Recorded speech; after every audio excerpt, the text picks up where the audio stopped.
বাঁধাকপির দাম সস্তা হয়ে বাঁধাকপি আমি কিনে নিয়ে এসে ছাগলকে খাওয়াচ্ছি। আর ভালোই দেখেন ছাগলও খুব সুন্দর খায় আর কি। আমি বাঁধাকপি গুলোকে সুন্দর করে চিকন করে কেটে যেমন রান্না করে সেভাবে আমি দিয়ে দিছি। ওই যে দেখেন কি সুন্দর খাচ্ছে। আর বাঁধাকপি খাওয়াইলে কিন্তু ক্ষতি নাই, হ্যাঁ, লাভই আছে। কারণ এটা হচ্ছে শাকের মতো সবুজ, ঠিক আছে। আর এগুলো খাওয়াইলে কোনো হচ্ছে ক্ষতি হবে না, আশা করি আল্লাহর রহমতে। তো এগুলো খাইলে পেটও ভরে।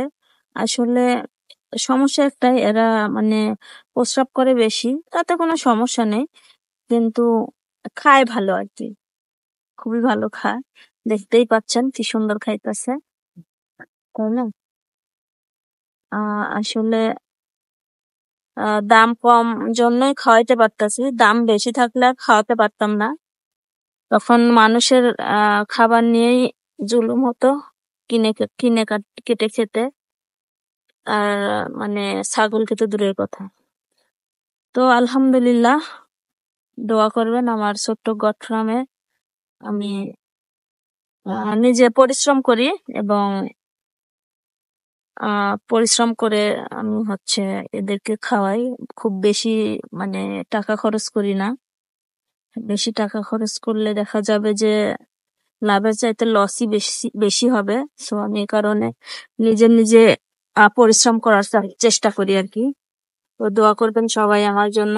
এখানে মানে মহিলা ছাগলগুলোকে খেতে দিছি, আর মানে আলাদা আলাদা করে দিতে হয়, তাছাড়া আবার এরাই হচ্ছে মারামারি করে, তাই জন্য আলাদা ভাবেই দিতে হয়, আলাদা আলাদা করেই দিতে হয় খেতে।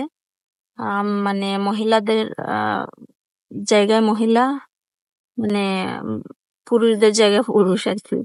আসলে আমি গুছিয়ে বলতে পারলাম না, সরি।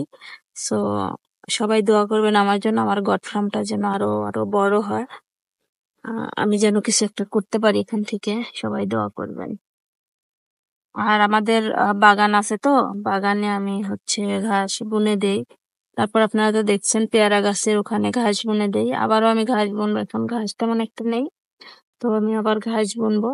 আমি এই কারণে অতটা মানে খরচ করে খাওয়াই না, বেশি একটা খরচ করি না।